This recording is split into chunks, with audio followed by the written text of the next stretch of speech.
Wassup YouTube, PokePrimer here, ready to deliver you our Week 9 battle for the PFCFL here on the channel, which you'll hear about this more in the update video that I'll be doing later on today. But the PFCFL is no more. A lot of people just started leaving left and right. Basically, we just kind of all were burnt out. And it just didn't feel fun for us in this league anymore. It felt too stressful, too big of a pain in the ass every single week. So the league disbanded. So season 2 is over.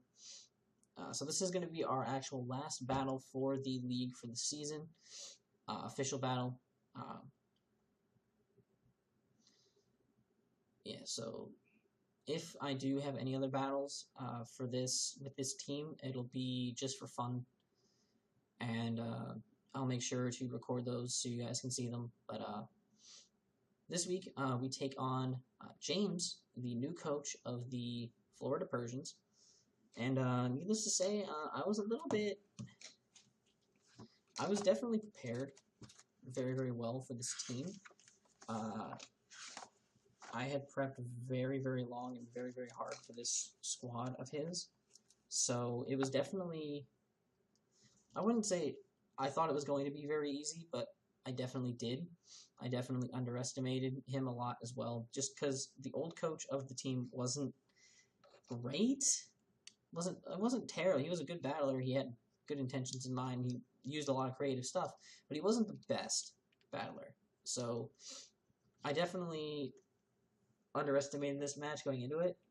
It was definitely a very, very, very good match. Very good match. Very close match, actually, in my opinion. Very close. But, yeah, so his team consists of Gengar, Tyranitar, Ferrothorn, Darmanitan, Porygon 2, Azelf, Jellicent, Mega Glalie, Rotom-Mow, Shedinja, Hypno, and Persian. So he could have picked any of those mons. And, frankly, I wasn't too worried about it. The only thing on his team I didn't have too much super effective coverage for on my team is he had a lot of purveying weaknesses. A lot of his team was weak to fighting, which is really huge for me because I have a Mega Lopunny. So there's that.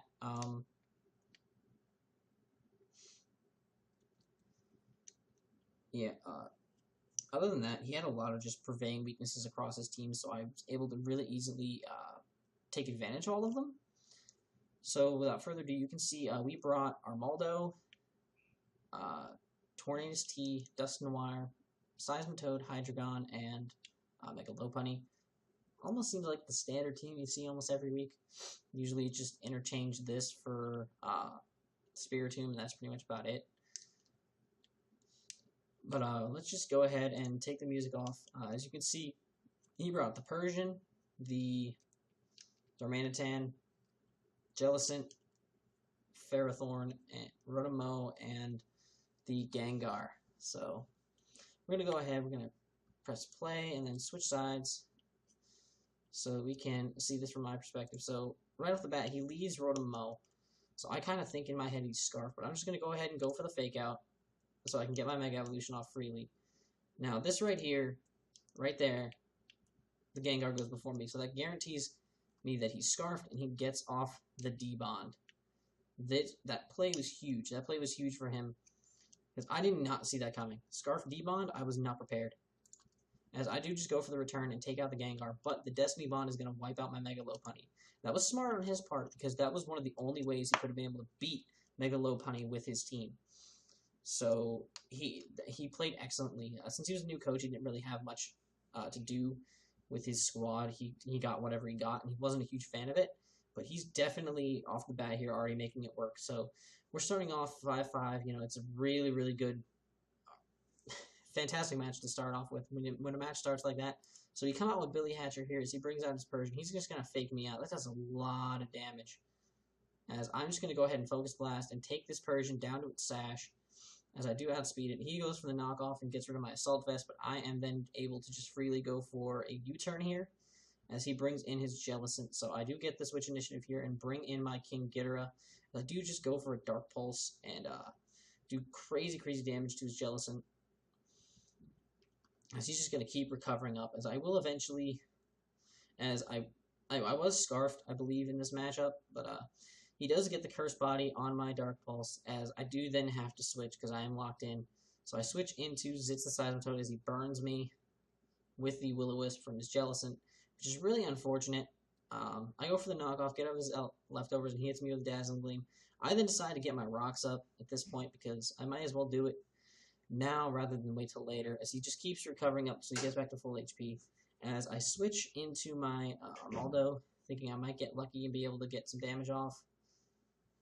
But it wasn't the case, as he does burn me, so I go for the Rock Slide, he goes for the Scald, does crazy damage. He deals with the Dazzling Gleam, expecting me to switch, as I do get a crit with the Rock Slide, but he does disable me with the Curse Body. This Jellicent was an absolute bitch to deal with in this match, as I do go down just to the burn, as I do bring Hydreigon back in here, as he's not going to waste any time. He's going to sack his Persian off here to the rocks, as I do go for the Dark Pulse, as he does then bring in Darmanitan. I am faster than it, so he brought it in because I'm pretty sure it's Scarfed. I am faster, though, so I do get the Dark Pulse off as he U-turns out and goes into the Ferrothorn.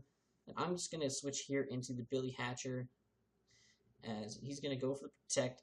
I predicted the Protect, so I went for the Knockoff, so he wouldn't fear me, and then I went for the Heat Wave the next turn and take out the Ferrothorn. I do just go for the U-turn against the Jellicent here. Kind of funny how Curse Body just goes off there. So I can get Hydreigon in here safely. Go for the Dark Pulse. Bring him down a bunch. Go for the Dark Pulse again. Bring him down a bunch. He's just going to keep recover stalling. Keep recover stalling, hoping and praying for him to get the Curse Body, and he does get it. Which was really fucking annoying. I was like, one more turn, just don't get the Curse Body. Don't get the Curse Body. Don't get the Curse Body. So I bring Zitz in on a Scald, and do get some HP back from the Water Absorb. I go for a Scald of my own. Since I know he's Curse Body, he's not going to be able to dodge it. I just keep firing off Scalds. At this point, my goal was to burn this thing, as I do get the burn off of the Scald, which is really, really, really great. Makes me very happy. So I can just spam knockoff at this point, as he does then disable it with fucking Curse Body. And he's kind of sitting pretty right now, but in the situation he's in, his Jellicent will die eventually. It will run out of recovers before it can do anything else significant. So I'm just going to keep firing off Scald. He's going to recover here, as I'm going to go down to 1% with my burn. And then he's going to actually swap out into his Darmanitan, sack it off to rocks, as I'm just going to die to my burn this turn as well. So we both kind of have a free switch into whatever we want. I go into Billy Hatcher here as he goes into his Rotom, immediately swapping it out, knowing I have the Heat Wave. I just go for it to be safe. He's going to get hurt by his burn. I go for the U-turn, get out of there.